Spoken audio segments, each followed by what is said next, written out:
Next week we got the NBA All-Star Weekend, which I call the Michael Jordan Happy Birthday Invitational every year. I think his birthday actually is after this time. It's Monday, which is usually the weekend, but still, it's his weekend. And it's in Chicago. And it's in Chicago this year, which made it even more. Cause it was in Charlotte last year, so he got 2 back-to-back kind of. You know what I mean? He got his hometown and his team, so back-to-back Michael Jordan. Be in Charlotte the year before, right? But they had their whole the little the alphabet community had the bathroom situation in the state laws, which something got done with that, and they corrected it, and they ended up having it in Charlotte. But this year's but nothing legally has been an issue this year, but. Some rule changes to All-Star Weekend itself, because first it was the All-Star Game, and then they made some changes to the Saturday night festivities. Let me see if I can find the verbiage for the game itself. Well, I mean, the game basically. I know you can give it I want to read the stupidity first before we just break it down to one sentence, because when I first read the how they lit it. It wasn't that straightforward. Yeah. So, and I'm gonna put this on the screen as well. But so new NBA All-Star Game format. So bullet point 1: both NBA All-Star Game teams will play for Chicago-based community organizations as selected by team captains Giannis Antetokounmpo and LeBron James. Bullet point number 2. So bullet point 1. Okay, cool. They do charities all the time. Bullet point 2: the teams will compete to win each of the first 3 quarters, all of which will start with the score of 0-0 and will be 12 minutes long. Right. Again, still kind of self-explanatory. At the start of the 4th quarter, this is bullet point 3, the game clock will be turned off and a final target score will be set. The final target score will be determined by taking the leading team's total cumulative score through 3 quarters and adding 24 points. The 24 representing the late Kobe Bryant's uniform number, obviously. Bullet point 4. Once the final target score is set, the teams will play in an untimed 4th quarter, and the first team to reach the final target score will win the NBA All-Star Game. Bullet point 5. For example, if the cumulative score of the 3 quarters is 100 to 95, the final target score will be set at 124. To win the NBA All-Star Game, the team with 100 points would need to score 24 points in the 4th quarter before the team with 95 points scores 29 points. That is dumb. And vice versa. It's retarded. But why do you think it's retarded? Because just putting it at, if they score 24 before you score 29, it's like, just put the score at 195. Just leave it at that. Like, put the score at what? It's 100 to 95. That the cumulative score they're saying is you have 100, you have 95 after 3 quarters. So the target score would be set at 124. Right. The team with 95 points still has to get to 124. Yes. That's dumb. But what's the difference? Like so you want to make everybody it's just dumb. The whole thing is dumb. I don't think it's dumb. The whole thing is dumb. What I like about it is that they only got to get 24 points. We got to get 29 points. And the reason that happened was because but then that's score enough points. So if we win with 29 points, the tribute to Kobe is irrelevant. Because we scored 24, but now the game is tied. Now we it's dumb. Yeah. It's dumb. It's dumb. They only got to score 24. We only got to score. But I think most people are not going to think about it in that perspective of how much they had to score. And that's why you have words, music, dance to break it down for the right. Because the point is the 24. Like you know what I'm saying? The point is we got this by adding 24 because of course if they were down now they'd have to score more than 24 to win. But at the end of the day, the target is the target. So their target is one team's target, not the other team. Well, the target score is what either team has to reach before the other team does. Which yes, that means they have to score more points. But the game, they're not gonna say game over. They scored 29. They're gonna say game over. They reach 124. We know it's because they scored 29. That's why. I understand that. Because at the end of the day, if you really want to pay tribute to Kobe, then make it 0-0 again, like the other 3 quarters, and play the 24. Have 24, yeah. But then that gives nobody any advantage for playing better in the first 3 quarters. Which is the whole. Which again, you keep taking it from 0-0 in the other 3 quarters. No, but it is. Yeah. But it's not like they're not keeping that score counted. because obviously they got to do something to make the which thing. I also think is dumb. But no, I don't think it's dumb because the purpose of it being 0-0. Because what you didn't read is the winner of each quarter goes to charity. It's right. So which you could still do on the box score. The box score breaks of course it down. it says who won. So we don't need 0-0. No, that I agree with. That's There's what no I'm saying. reason. That I agree. There's no reason to officially make the score 0-0. That's what I'm because saying. Because It's you can like, count how many points one team scored versus the other. We're gonna dumb it down for 3 quarters, but then in the 4th quarter, break out your calculators. So here's how it goes. But listen. Nobody do no math. They're not gonna say, "Hey, America, if you want to know what the total is, grab your." They're gonna put up, "Here's the total." Like, which is also when they do the box score, it's the same thing. They break it down by quarter. Leave it the way it was. That's my point. Leave it the way it was. If you're giving up charities, 3 charities per each quarter, cool. 4th quarter just starts the way it is. And then the tribute to Kobe, I think they could have did a better tribute to Kobe. Right. If you're going to do 24 points, bust it down to 3-on-3 for the last quarter, 24-point goal, something like that. Because 24 points, no clock.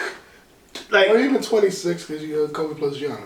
Okay. Well, they're already doing but they're doing 2, right? They're wearing 2, they're wearing 24. Yeah. But, I mean, I feel like the tribute could have been done better. If you want to say that's a tribute, the 4th quarter is a tribute to him. I think it could be. But what are some things because you said do a 3-on-3 for... If you're going to, because I feel like that's how the big 3 does it. It's no clock. It's just straight, get to the point, get to the certain points. Yeah. So at that point, cool. If we just having fun with it, then only make the 4th quarter the game, the tribute. The 4th quarter starts at 0-0. 3, it's LeBron, 2 of his teammates, Giannis and 2 of his teammates. First to score 20. That adds a different. That's a whole new game now. That's totally the tribute to Kobe.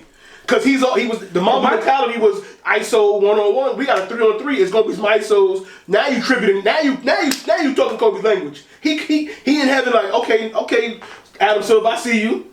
I like this. Let's go. The fun stuff was the first 3 quarters. You know the charity cool. 4th quarter, we're gonna do something different. I just like, and what I like about this, because I mean, there's a lot of extra stuff that don't need to be there. But what I like about it is, if these players care anything about these organizations, I hope they do. Right? You're gonna want to win. Now you're gonna need to play. Well, if you're really trying. Because normally, but I think it's always been for charity. The whole game, not just the quarter. So the whole game, right? Yeah. But what I'm saying is, all the games, even before, because it also at every point wasn't always about charity. You know what I'm saying? That's something recent. Because even the Saturday events was for charity. Right. Yeah. Recently, but historically, the All-Star game is let's fuck around for 3 quarters, and then the 4th quarter like, oh shit, one of us needs to win. Right. So then they go in and win. Right. Now, if you're really trying to win money for now all the silly turnovers and the alley you're trying to throw from the rafters and stuff like that might need to take a chill for a second if you're really trying to. Now, will I think that's going to be the effect? Nah, I don't think so. I think they still going to be doing all that shit that they was doing, but at least that's the possibility of that now it being a sort of a different perspective. But I mean, again, like this, I don't know if they did the most brainstorming when they said that's going to be the Kobe part of it is to add. What's your take on it, Jared? This shit dumb. Okay, and that's been the in-depth reporting from Jared. Yeah, no, I think it could have been done much better. I mean, but go ahead if you want to elaborate on that. No, I was gonna say, like there's different things they could have did to make this better. I see that they want to try to honor Kobe, but to me that just doesn't make logical sense to do all that. Yeah. I'm all for giving to charity. I'm all for that. Of course. But yeah, you don't need to reset the score every time. Right. Yeah, the 0-0 thing is kind of weird. You don't gotta reset it all the time for that. To make it a target score, but then say, let's just say hypothetically the target score is 124, but then you guys score 29. No, I think it should be the first of 24 wins. Whether it be a 3-on-3 or a 5-on-5, whatever. I just think when you do that, the first 3 quarters are pointless. Then if now anybody can win regardless. Because what if they was getting blown by 50? And now it's like, okay, 0-0. It's the All-Star game still. Nobody cares. It's the All-Star. Yeah. But that's the point. It's the All-Star game. Nobody plays hard until the fourth quarter anyway. Because unlike MLB, is not like it means anything as far as right. Yeah. Mm-hmm. So and I think they even stopped that because before I think for the All-Star game, the winning team they had home field advantage, right? I don't think that happens anymore. I think it still is. Yeah, so whichever league wins gets the home field in the World Series. Count for some reason. Yeah, it's an exhibition game. Who gives a shit? Right, but they felt ratings were dropping. But it's like, dude, it's baseball. It's not like basketball. You can do crossover pitches and behind the back. It's baseball. Like same thing with the Pro Bowl and the NFL. There's only so much you can do. We can't tackle. We can't hurt nobody. So make it a flag game. Hockey's the only ones that got it right. Hockey turned it into a tournament. It's 3-on-3. It's all 4 divisions. They play. The winner play for the final match. The whole hockey All-Star game is 3-on-3. The All-Star game is an All-Star tournament. It's 3-on-3 and a goalie. Mm-hmm. And I think that's all 4 divisions play, and then the winner of that division play that division. That's the final game. That's the game, and it's more exciting. It's higher scoring because it's 3-on-3. And this is all in one game. It's 3 games. The first game is they play them. And then when what I'm saying is it's all in one day. Yeah, they still call it the All-Star game, right? But it's All-Star Saturday night, so you still how to, like most sporting games take about 3 hours. Gotcha. You still get about they break it because it's time wise. I think it's 2 10-minute halves.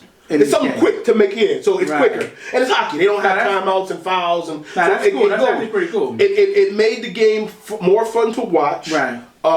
It made it. It's a tournament style. So and it's only 3 players, so the real best 3. Right, you're putting your best out there, and it puts more pressure on the goalies because now it's coming quick now. Right. But before there's 5 players, you got a lot of people, a lot more traffic, and the goalie got some help. Right. When it's 3-on-3, you got to stay with your man. So the scores is like 14-12. Yeah. Most hockey games like 1-0, 3. It's 14-12. Right. 12-7, 8. It's just. And I'm a hockey fan. For those that don't know, and I've watched the last couple ones because hockey did the whole fantasy draft thing before the NBA did it, and even that they did better because they televised it at first when the NBA did it on the low trying to hide it. Now the last 2 seasons they televised it, but even hockey got that right. Like, no, make fun of the draft because one dude had a sign that said "Pick me last" because whoever got picked last got a car. So one dude went in there with a sign, like, "Pick me last," and they honored him. They said, "All right, I got." And he's like, yes. You know what I'm saying? So they had fun with it. Yeah. The NBA, the first year they did it, it was like, and we did the draft behind the scenes. And they didn't want nobody feelings hurt. Right. And it was like, then the next year they was like, all right, we'll televise it and make it. But even then, they weren't there. It was just Giannis and LeBron. And they did it. What would be dope is to do the draft right before the game. Which is easy to do. The jerseys can be reversible. People acting like Nike can't make reversible jerseys where they can just flip the color. You can do trades during halftime. Have fun with it. Or you could do like you used to do, let them make them wear their own jerseys. That too. Just put a patch on them. They used to do that. Yeah, just put a patch on. To me, that'd be do it like you do in the park. Make Giannis or LeBron shoot for ball. Right. Yeah. You know what I'm saying? Whoever get the pick first, and then bop. But then you get to know right then because still again, there's not much strategy that goes on. But you know what I'm saying? But even now, if you wanted to say, well, this is what we're gonna focus on, at least you know we can change before we're gonna be on the team. But I think that adds some excitement too. You see, like right then you get to see everybody facial expressions of how they if they wanted to be picked by that dude, if they didn't want to, or whatever. You really get to because you remember playing ball in the park, and you know a nigga team captain, you like, oh, just don't pick me. Right. I want to be on this team. Well, you know what they can do because how many All Stars are there? It's 5 12 and 12. Yeah, it's 12 and 12. Yeah, 12 even though, which is another thing they need to change because a team roster is 15 people. Yeah. So why is only 12 All Star spots? Yeah. Especially when they be dudes that get snubbed every year. So there has to be a way where you can divide it, to like 6 teams or something like that, or some kind and do a tournament style. And do a tournament style from there. Like they could do that same thing. You can do it by the conferences and the divisions again. I mean, it's three divisions per thing. Right. So you could have division Pacific versus Midwest, and that would also help with the snubs Yeah. because there's a lot of people coming from one division, or there's one division who, let's say if it's a weaker division, obviously they don't have a lot of the top players, so that would give good even though I'm not one for representation anyway, because I feel like if you're the best, then you should be there. If not, then not. But that is something they could do. Yeah. Because the fans would like it, because then they could see more representation of all teams in the All-Star games. So that actually would make, since they did every break, I guess it would be every team gets. Every division gets 4 All-Stars? Yeah, because you can do 3-on-3 with a reserve or something like that. And it could be a 3-on-3 tournament with one bench player. Yeah, one bench player, come with the sub. Yeah. I think that would be a better idea than what they got. I think there's a lot more ways they could do it than the whole... They can have like the freaking like the old video game with Jordan versus Bird. The fourth quarter could be LeBron versus Giannis for 24 points. You know what I'm saying? I think there's plenty of ways to do it. But all right, so not only did they revamp the All-Star game, now they went to Saturday night and revamped the 3-point shootout. So first off, the contestants for the 3-point shootout, you got Damian Lillard, Trae Young, Buddy Hield, Zach LaVine, Davis Bertans, Joe Harris. Davis Bertans. Okay, him too. Devontae Graham and Duncan Robinson. Mind you, Joe Harris is reigning champion. Joe is the reigning champ. You just want to say that because that's your man's. Zach LaVine is in it. I really don't even care. He's not a shooter. He's a scorer. But so is Dame. Yeah, that's true too. So I'm not really looking forward to this, but it should be. This sounds like it's Joe Harris just to lose. Maybe Trae Young will give him something. Right. Buddy Hield too, because I think Buddy Hield's in it too, right? Yeah. And Buddy Hield gave him a run for his money last year. So, so here's the new format. Contestants will have up to 27 shots, increased from 25. Right. In 70 seconds, increased from 60. So the extra 2 shots will be with green balls, pause if applicable, worth 3 points. Players will shoot the green balls from 6 feet behind the 3-point arc on the wing. So insert image right there. What do we think about these extra shots? Extra 2 shots. I think 10 seconds more to even get to it. What do you think about this? This shit dumb. Because who shoots that deep? Right. Besides Dame, Steph was not even in it. Trae sometimes let it fly from there. The rest of these dudes are shooting regular 3-pointers. So you doing that, I could see if everybody's within that range, anybody's game, anybody can step out there. And yeah, it's not to say that Buddy Hield can't make one at all from there or whatever, but I think you're putting. There should be nothing that gives somebody that type of advantage. And you don't want to penalize Dame for being able to hit shots from that deep, but I think that you had a money ball already, right? And they had a whole money ball rack, right? To give you more points per shot. Now we're just doing something else to give you more points per shot. I don't really see what's the point. Now I could see if maybe those shots weren't as deep, but they did something like gave you bonus time. So let's say like if you're making your way through, because everybody has a different kind of rhythm right? Whatever. So let's say making one of those now gave you another 5 seconds, or because that way maybe if you weren't doing as well, or even if you were doing well, you could even extend your score even further. I could see something like that. You working to give yourself an advantage, but shooting, I just think we're gonna see a lot of air balls from that that distance, or horrible bricks. I think that's what we're gonna end up seeing. That's gonna make it even look worse than it already is. What you think, Jared? This shit dumb too. I mean the concept. So are you still having money balls or not? Yeah, right. The money ball rack is the money ball is still the last shot on the other racks, and it's still a money ball rack. Look, man, Reggie Miller rolling over his grave for this shit. Yeah, so that's why they said now the points have gone up because you still got that whole money ball rack, and you so. I mean, it's whatever. Cause people had perfect scores at one point, like Larry Bird or whatever. So it doesn't really matter the point totals. I can care less. Right. But I mean, to have so what? It's you have 2 damn chances to have 6 extra points to your score. Because money balls are worth 2, correct? Yeah, it was worth 2. So now you have up to 6 for that one. Like, it's, and like I said, I mean, people don't shoot like that for that far. Like, now, who knows? If it works out that if people are using that to advantage, let's say they're behind, because I think it really favors people who, you know, they already seen a few people go. They know, like, yeah, this is my target. Like, I gotta, and they start off slow, but then they say, hey, this will give me a nice boost, and they can hit it. If those type of situations happen, I think it end up not being dumb. But you know what I'm saying? It's a rhythm thing too, because you know some people line up on this, you know, but and you got to think it's on the shoulder, so now you're not going. That's gonna break your rhythm, right? Because now you got to step back. You know, because then you got it's the baseline, then the wing, then straight on the other wing baseline. So that means you're gonna do the baseline rack. You're gonna shoot the wing rack. Then you're gonna have to step. So then you're gonna have to step back to take that. I don't know. Like, and based on this image, the money ball rack is in the middle. So I don't know if they're forcing everybody to put that in the middle now, or you can move it. Yeah, before you can choose it. This doesn't say if it lets you choose it anymore. Okay. But the picture they show just has it in the middle with the 2 extra it might shots. just be for example. Yeah. Because most people just put it as a strategy, like, okay, I'm better from. Right. This is where yeah. So, but these, I guess you can't move those 2. So it's still gonna be once you finish that. And I think that's interesting too. I think it's better that you can't choose where the 3-point shots are, because then everybody would just put. I think that part of it makes sense. And there's no space to put it. You know, baseline. You can't put it right.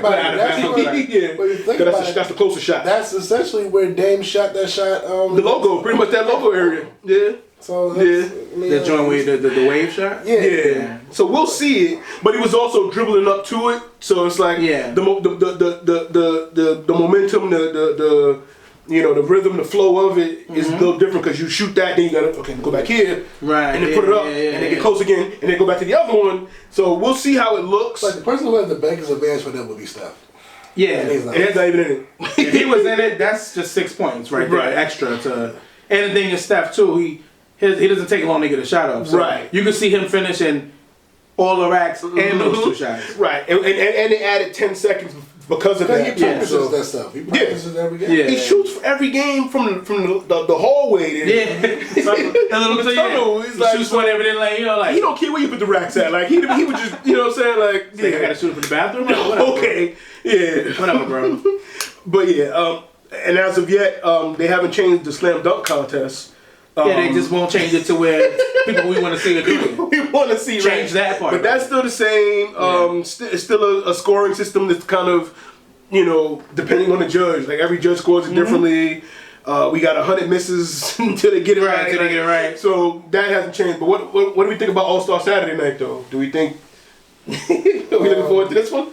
I would only care really for the skills challenge, to be honest. Yeah. Like, skills challenge is the only thing I really care for. I remember when they tried to do the 2-ball thing with the WNBA. It didn't work out so well. Remember the 100 half-court shots from the. That just looked ridiculous. Yeah. Like it took forever just to get. Shot. Ridiculous. And half-court shots aren't indicative of skill. No. So it's like it's a luck shot. Yeah, it's just getting it up there. You aim for the box, hope it rolls down. Yeah. But yeah, I mean, 2-ball, and you know, how many years did they have 2-ball? It wasn't even that many. They realized pretty quick. They was like, all right, chill, we bugging. We sorry. We get it. On a whole, I'm not excited. Skills competition will only care for. I mean, I don't know. It's like maybe you'll want to see like a one-on-one game. You know, like see like your top 8 people. So you know how they always show like those practices. Like in Olympics? For the USA. Where, you know, so they could do one where, like, you know, you stay on till somebody take you off. And, you know what I'm saying? And, like, and I could see something like that. Something like that. I think, for one, everybody would like, I can't believe any, there will be a couple of days like, it was basketball and team sport. And I'm sure. But, you know, All-Stars are about the best players. So a little, you know, one-on-one, like knockout tournament, like, you know, you win, you stay on the court.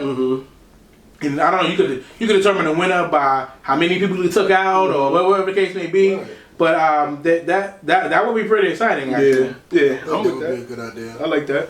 And that too works still when you don't have, because honestly, we keep having these dunk contests with like these players who are not even stars, and then sometimes where you have like Zach LaVine, who people knew he could play, but he wasn't a high-profile player. Same thing with Aaron Gordon, but they were so creative that it created this great show. Right. But more often than not, now we're getting these athletic dudes who not that great of players or not that known, and we end up getting a show that's really not. Yeah. You know, so nobody. It was the names. It was All-Star Weekend, and Saturday and Sunday. So when you do the one-on-one knockout tournament, now I think the stars are more apt to continue because I think a lot of the players, even though I'm sure they're confident in their game, let's say KD was playing, he's in a knockout, and you're a player who you know you can play, but you're not on the epsilon. It's like, why am I even get on the floor with?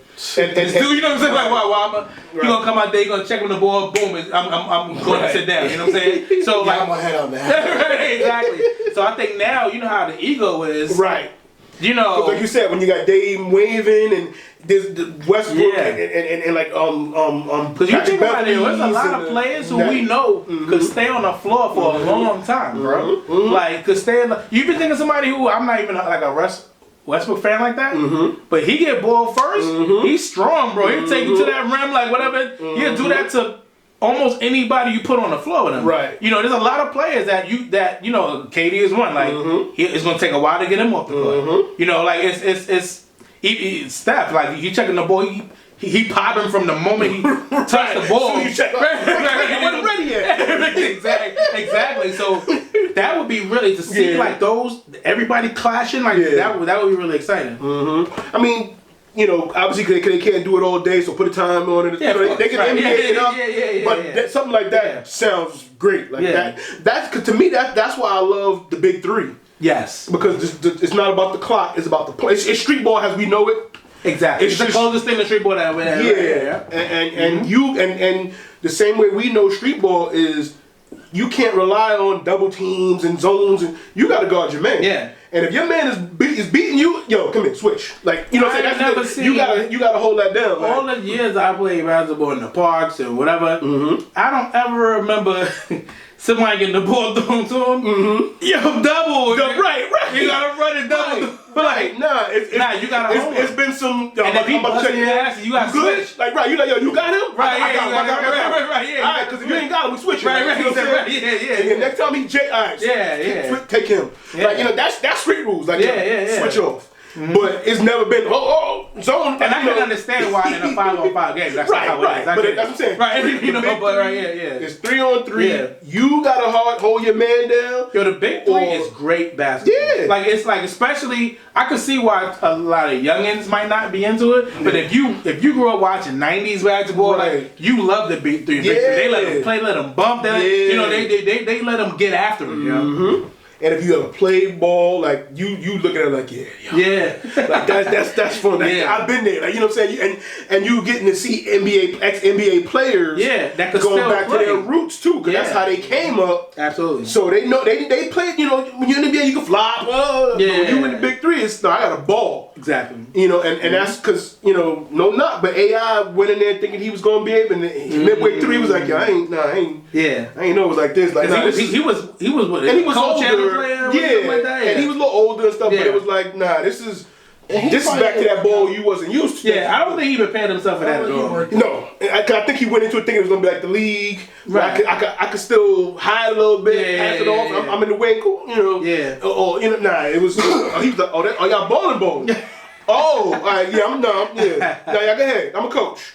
Yeah, y'all balling for real. I ain't, you know what I'm saying? Big Three. Yeah, like Al Harrington, starting my back, like they balling. Like right. Joe Johnson. Mahmoud Abdul-Rauf, like Rauf, bro. Yo, like Joe Johnson was coming. Joe Johnson, ISO Joe was showing, like they called me for a reason. Like, they called me ISO, you know what I'm saying? So that's why I think because of that he got called. He got called back. A couple guys got called back. I remember from the first, I forgot who his name, he wasn't like a big known player, but he got called back to the league. Joe got called back to the league. Even though they ain't last too long. Yeah. Because again, it's two different styles. Yeah. They was like, oh, what you could do? Remember you could do that. I said, come on. They were like, all right, well. Right, but now I got a point guard bringing the ball up. Right. These dudes chucking threes from half court. That's not what I signed up for. Yeah, right. That too, right. That's true. That's another thing too. Yeah, the schedule is different. I think the big three is weekly. Yeah, exactly. So that factors into it too. But I don't know. I don't know. Yeah, also, I mean, if I ain't doing nothing, I'm pretty sure I'll be watching. Like other years, it'd be like, oh, word, that night, I ain't going nowhere. Right. Or if I'm going somewhere, it's to somewhere we're all going to be watching. Right. But if somebody got something popping to do, I'm like, okay, right. well, I feel the same way. Yeah, let's go do it. Same thing, right? Yeah, and I'm not really like, oh, The game is something I'll probably watch regardless. I'll definitely watch the game. But Saturday. there's nothing really for me to look forward to. Let us know what y'all doing. If y'all looking forward to it, y'all like the changes. Talk to me. You know what change that you made? What? High profile players. Do the All-Star. do the dunk contest. I think the brands, everybody's so focused on their brand. And not hurting themselves. Because that was always my thing with LeBron. Like, he never did the dunk contest. The main time he teased it. He kept teasing it. He be in the practice. I don't understand why. I mean, he be doing these dunks that get him serious points. But then he would tweet. He would tweet, yo, next year, though. And it never happened. Like, he would always tease it. And Giannis should be doing dunk contests. Yeah. I think Giannis would be that good, though. Giannis too lanky, but see, it would work for Giannis because all he does is travel anyway. Oh, wow. So, it would work for him. Like, okay, you might be a point there. But you want to see the names. Yeah. I don't want to learn somebody that day. Right, yeah. Oh, okay, this is so-and-so. He's pretty good at a dunker. Yeah. And then he disappears the rest of the season because he don't score. Like, they got to show you highlights. Right. You know from in the season of him doing some garbage dunks. time. Every highlight they show, the team is down off by 30, and he's in the game now dunking. He's in the game like... Yeah, you know what I'm saying? But, yeah, we need the stars. All-Star Weekend has to feature the stars. Same thing with the three-point contest. Yes. I mean, give me the best shooters. And I know some of the best shooters are. And maybe honestly, that might be the exception. Yeah, that's what they go by. I think they go by the percentage. Cool. I think they go by but it still should be, you know what I'm saying, like Zach LaVine, I don't think his percentage is that high. And it might be, but he's to me, I should not see players like JJ Redick and Kyle Korver and like not doing it. Yeah, like you know what I'm saying? Like right. That's what you do. Yeah, that's what you do. Well, JJ Redick, he's done it before. Yeah, he's done it. Yeah, and Korver too. But it's at least they done it. Yeah, right. But that's what you do. Like that. You know what I'm saying? It's like that. There's no way you can't. And the dunk contest, like we got to see the top guys. Like, and the thing is, at this point, I'm not even mad at LeBron not doing it. I mean, because you to do it in 30. But there was mad years. Right. I mean, you came in out of high school. You definitely could. I mean, Kobe came in high school. He did it for the first time 2 years in, and he won it. Right. You know what I'm saying? But so you know, and he did it mad time like that either. But I mean, after you win, it's like, well, I need to. Right. But as the name that you're a top draft pick. Somebody everybody looking at like it's your weekend. Show off. Because that's what the fans vote for people. They want to see these people. So the people that's highly voted by fans should be participating in those events too. I agree. That's how I feel. Like you should be involved in that weekend.